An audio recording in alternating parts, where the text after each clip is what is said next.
राम राम दादा. राम राम. काय करतायत? काय फोन करतो दादा? एखाद्या हातले भेटलेवर जायचं. अरे काय दादा, हल्लीचे दिवस राहिले का? पाणी पडत नाही, कांद्याला भाव नाही. हो, त्याच्यामुळे इथं रस्त्यावर जेवण करावं लागतं ना. चटणी भाकर खाऊ राहिलो. हा ना, हो शेंगदाण्याचा ठेसा आहे डायरेक्ट. मग हा जार भरून आणला, पाणी घ्यायला पैसे नाही.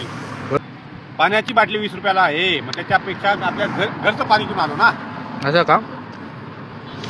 इथून पुढे तुम्ही शेतकऱ्यांना काय सांगणार? शेतकऱ्यांना एकच सांगणार आहे, बचत करत चला, बाहेरचं खायचं नाही. हो, आपल्या घरचं खायचं. चटणी भाकर का असे ना, त्याच्याने पोट भरतं. बाहेरच्या अन्नाचं पोट भरत नाही. बाहेरचं अन्न हे सगळं भेसळयुक्त येतं. एक नंबर पटलं दादा तुमचं काम. असंच केलं पाहिजे. ही आपली चटणीच भाकर आहे ना, याच्यातच मजा आहे. असंच केलं पाहिजे सगळ्यांना. हो, हाटली तर कितले बी खायला ना पोट बरंच. आपलं घरचं सरत नाही अशी गोष्ट नाही. त्याच्यामुळे ना घरचंच खातो. दिवस मान असे पाऊस पडून नाही राहिला. बचत कशी होईल हे आता विचार करायला शेतकरी. तुकाराम मुंडे जे करत आहे ना ते चांगलं करत आहे. तुकाराम मुंडेंना आपण साथ दिली पाहिजे. तुकाराम मुंडेंना सहकार्य करा. धन्यवाद.